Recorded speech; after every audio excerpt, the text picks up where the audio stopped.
မကာအိုမျိုးရဲ့ရဲစနစ်ကိုဟက်ကာခရိုင်ကကစားနေပါတယ်။တမျိုးလုံးကကင်မရာတွေကိုဗီဒီယိုအတုတွေနဲ့လှည့်စားပြီးဒေါ်လာတန်900တန် craft အကောင့်ရဲ့ password ကိုခိုးယူခဲ့ပါတယ်။ရဲတွေရဲ့ Snip Spice လည်းသူတို့နောက်ကိုမလိုက်နိုင်ပဲလမ်းပြောက်သွားခဲ့ရတယ်။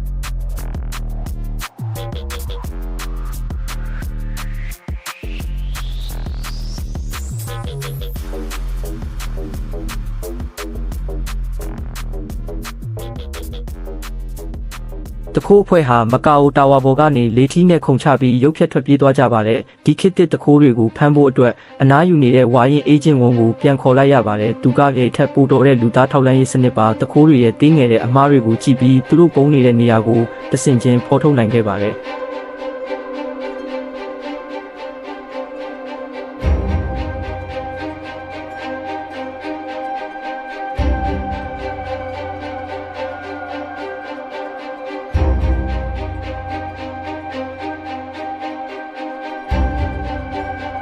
အေဂျင့်ဝမ်ကရာဇဝတ်ကောင်တွေရဲ့အသေးစိတ်အပြုအမူတွေကိုကြည့်ပြီးသူတို့ပုံနေတဲ့နေရာကိုရှာဖွေနိုင်ခဲ့ပါတယ်။ဒါပေမဲ့တခိုးအဖွဲ့ထဲမှာရှားတောက်လို့ခေါ်တဲ့ကျွမ်းကျင်လူသက်သမားဟောင်းတယောက်ပါဝင်နေတာကိုသိလိုက်ရပါတယ်။ရဲစခန်းကိုကြေးစားစစ်တီတွေကဝင်ရောက်တိုက်ခိုက်တဲ့အထိအခြေအနေတွေဆိုးရွားလာခဲ့ပေမဲ့ဝမ်နဲ့သူ့တပည့်မလေးချိုတို့ကရဲရဲဝံ့ဝံ့ပြန်လည်ခုခံခဲ့ပါတယ်။